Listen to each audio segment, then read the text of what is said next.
Last Sunday ଆମ ପିଲାମାନଙ୍କ ସ୍କୁଲର ପ୍ୟାରେଣ୍ଟସ୍ ଓ ପିଲାମାନେ ମିଶି ପିକନିକ୍ ଯାଇଥିଲୁ। ବହୁତ ସୁନ୍ଦର ଆୟୋଜନ ହୋଇଥିଲା ସେଠି।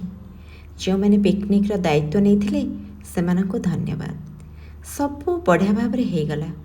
ସମସ୍ତଙ୍କର ଲଞ୍ଚର ଆୟୋଜନ ହୋଇଥିଲା। ଭେଜିଟେରିଆନମାନଙ୍କ ପାଇଁ ଭେଜ୍ ଆଉ ନନ୍ ଭେଜିଟେରିଆନମାନଙ୍କ ପାଇଁ ନନ୍ ଭେଜ୍।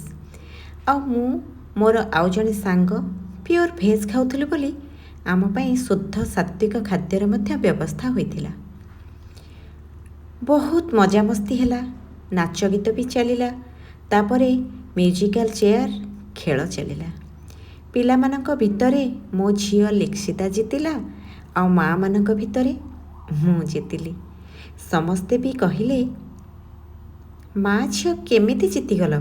କି ଫଣ୍ଡା ଆପ୍ଲାଏ କଲ କି? ହଁ ଆଜ୍ଞା, ରାଧାରାଣୀ ଯାହା ସାଙ୍ଗରେ ଥାଆନ୍ତି ସେ ତାକୁ ହାରିବା ଦେଖିପାରିବେନି। କେବଳ ଏଇ ଛୋଟିଆ ମ୍ୟୁଜିକାଲ ଚେୟାର ନୁହେଁ, ସାରା ଜୀବନ କିଛି ନା କିଛି ଛୋଟ ବଡ଼ ଖେଳ ଆମକୁ ଖେଳିବାକୁ ପଡ଼ିଥାଏ। ଯଦି ଆପଣ ଏହି ଗୋଟିଏ ଫଣ୍ଡା ଆପ୍ଲାଏ କରିବେ, ଆପଣ ବି ଜିତିଯିବେ।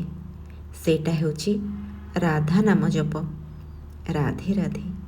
ଯଦି ଆପଣ ଲାଇଫରେ ଜିତିବାକୁ ଚାହୁଁଛନ୍ତି ତାହେଲେ ରାଧେ ରାଧେ ନିଶ୍ଚୟ ଲେଖନ୍ତୁ।